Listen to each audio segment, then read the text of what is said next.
गुलाब जामुन जिसे सुन के मुंह में पानी आ जाता है, काफ़ी लोगों की ये फेवरेट डिश होती है।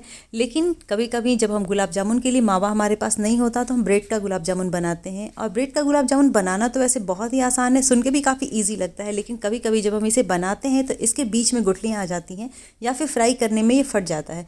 तो आज मैं आपके लिए कुछ ऐसे टिप्स और ट्रिक्स लेके आई हूँ जिससे कि आपका गुलाब जामुन ख़राब भी नहीं होगा और बहुत ही परफेक्ट एकदम मावे के जैसा वो बन करके तैयार भी हो जाएगा। Hello friends, welcome back to my channel Banarasi food and blog. मैं हूं अर्चना और आपके लिए लेके आई हूं बहुत ही मज़ेदार और आसान सी रेसिपी। तो वीडियो अच्छी लगे तो वीडियो को लाइक करें और पहली बार चैनल पे आए हैं तो चैनल को सब्सक्राइब करें। ब्रेड का गुलाब जामुन बनाना वैसे तो बहुत ही आसान है, लेकिन कभी कभी हम कुछ ऐसे मिस्टेक्स कर देते हैं जिससे कि हमारा गुलाब जामुन ख़राब हो जाता है। तो चलिए देखते हैं कि गुलाब जामुन बनाने के लिए मैंने यहाँ पे 8 ब्रेड के स्लाइसेस लिए हैं। ये एकदम फ्रेश ब्रेड है, लेकिन अगर आप चाहें तो पुराने ब्रेड्स भी यूज़ कर सकते हैं। गुलाब जामुन बनाने के लिए सबसे पहले हम इसके जो साइड के ब्राउन पार्ट्स हैं, जो थोड़े हार्ड पार्ट्स होते हैं, उसे मैं रिमूव कर देती हूँ। क्योंकि कभी कभी जब हम इसके साथ ही गुलाब जामुन बनाते हैं तो गुलाब जामुन में एकदम अलग सा रहता है, मतलब फ्राई करने में भी ये समझ में आ जाता है कि ये ब्राउन पार्ट है इसका और इसके अंदर सिरप भी अच्छे से नहीं जाता है।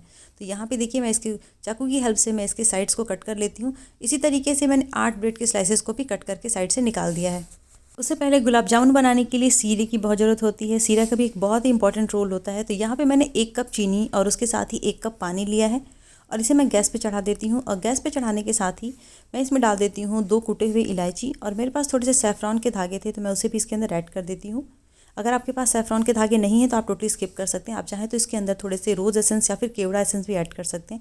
और अगर आपके पास दोनों ही नहीं है तो आप एकदम रिमूव कर दीजिए। आप सिर्फ इलायची से भी इसे बना सकते हैं, बहुत अच्छा इसका टेस्ट आता है। फिर से चलते हैं ब्रेड्स की तरफ। तो यहाँ पे देखिए, अगर आप इसी तरीके से डायरेक्टली ब्रेड में दूध मिला करके अगर इसे आप दबा दबा करके इसे गूँथने लगेंगे तो इससे जो इसके अंदर की जो फ्लफीनेस है वो ख़त्म हो जाएगी। तो इससे भी आपके ब्रेड के गुलाब जामुन के अंदर गुठलियाँ पड़ जाएंगी।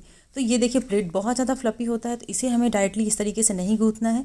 तो सबसे पहले तो मैं इसके छोटे छोटे पीसेस कर लेती हूँ और पीसेस करने के बाद मैं इसे डालती हूँ मिक्सर जार में और इसका एक ब्रेड क्रम्स बना करके तैयार कर लेती हूँ।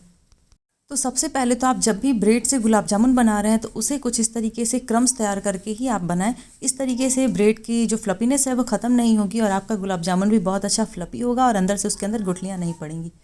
क्योंकि ये ब्रेड है तो मैं इसमें थोड़ा सा मावे वाला टेस्ट लाने के लिए इसके अंदर थोड़ा सा घी ऐड मैं कर रही हूँ। तो यहाँ पर मैंने 1 छोटा चम्मच देसी घी लिया हुआ है, और अगर आप इसमें देसी घी डालेंगे तो इससे आपके ब्रेड में एक मावे वाली खुशबू आएगी और साथ ही बहुत ही अच्छा भी लगेगा इसका टेस्ट।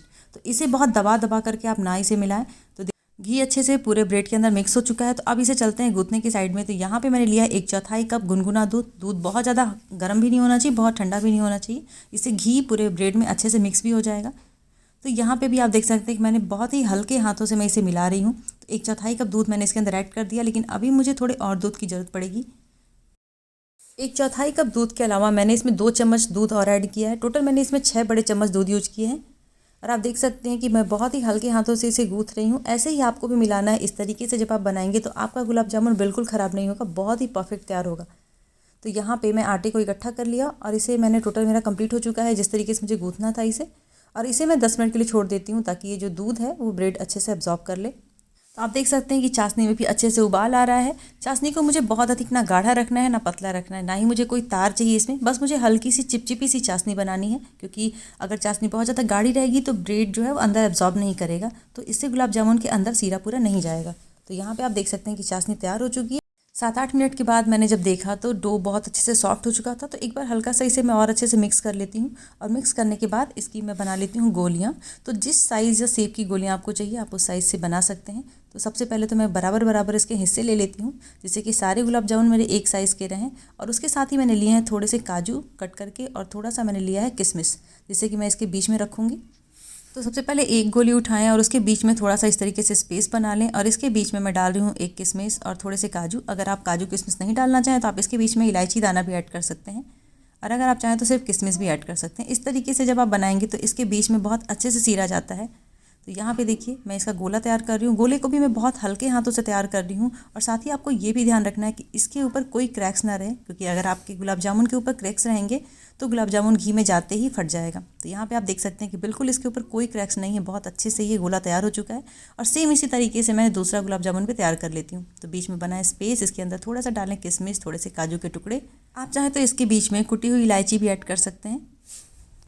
तो हल्के हाथों से इसकी गोला इसको तैयार कर लें, और तैयार करते टाइम में ध्यान रखना है बस कि क्रैक्स ना रहें इसके ऊपर। तो आप देख सकते हैं कि जैसे मैं बना रही हूँ एकदम बिल्कुल इसी तरीके से जब आप बनाएंगे गुलाब जामुन तो आपका गुलाब जामुन बहुत ही अच्छा बनेगा और कभी भी ख़राब नहीं होगा और आप गुलाब जामुन के एक्सपर्ट हो जाएंगे। तो यहाँ पे आप देख सकते हैं कि मैंने सारी गोलियाँ तैयार कर ली कुछ इस तरीके से। और अब इसको करते हैं फ्राई। तो फ्राई करने में भी कुछ चीज़ों का ध्यान रखना है। ऑयल बहुत ज़्यादा हीट नहीं होना चाहिए, ऑयल बहुत ज़्यादा ठंडा भी नहीं होना चाहिए। तो जब मैंने इसे छोटे से इस बॉल को डाल करके चेक किया तो ये आसानी से ऊपर आ गया। इसका मतलब कि ऑयल मुझे इतना हीट चाहिए, इससे ज़्यादा हीट मुझे ऑयल नहीं रखना है, नहीं तो गुलाब जामुन ऊपर से जल जाएंगे और अंदर से कच्चे ही रह जाएंगे। अब एक एक करके मैं इसके अंदर गुलाब जामुन ऐड करती हूँ और पहले मैं 3 से 4 गुलाब जामुन इसमें ऐड करूँगी।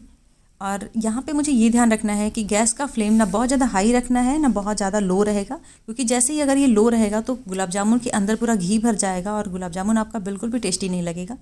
और साथ ही बहुत ज़्यादा अगर आप हाई रखते हैं तो अंदर से ये कच्चे रह जाएंगे। और गुलाब जामुन जैसे ही आप घी के अंदर ऐड करें तो इस तरीके से आप इसे चलाते रहें जिससे कि इक्वली ये चारों तरफ से अच्छे से सीखेगा भी और साथ ही ये फटेगा भी नहीं। तो इस तरीके से जब आप गुलाब जामुन बनाएंगे तो चारों तरफ इसका ब्राउन कलर एकदम इक्वल आएगा, कहीं से भी डार्क पैचेस आपको नहीं मिलेंगे।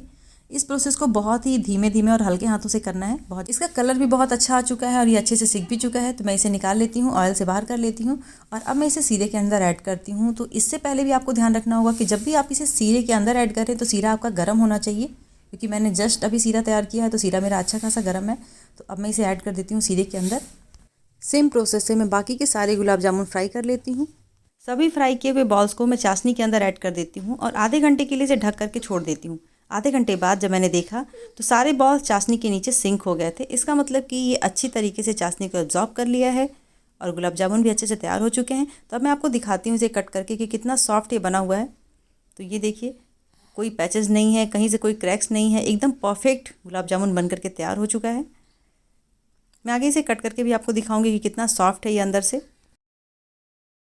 अब मैं आपको कट करके दिखाती हूँ कि देखिए कितना परफेक्ट ये गुलाब जामुन एकदम सॉफ्ट बन करके तैयार हुआ है। किसी को पता भी नहीं चलेगा कि ये ब्रेड का है या मावे का गुलाब जामुन है। अंदर से कोई गुठलियाँ भी नहीं हैं और कोई क्रैक्स भी नहीं है। चाशनी को भी इसने पूरी अच्छी तरीके से एब्जॉर्ब कर लिया है। लेकिन बेस्ट रिजल्ट लेने के लिए आपको 2 से 3 घंटे कम से कम इसे अच्छे से चाशनी में डूबे रहना देना है। उसके बाद ही आप इसे खाएँ। आप चाहें तो इसे गर्म करके खाएँ। गुलाब जामुन बनाने का ये तरीका अगर आपको पसंद आया हो तो वीडियो को लाइक करें और इसे ज़्यादा से ज़्यादा शेयर करें।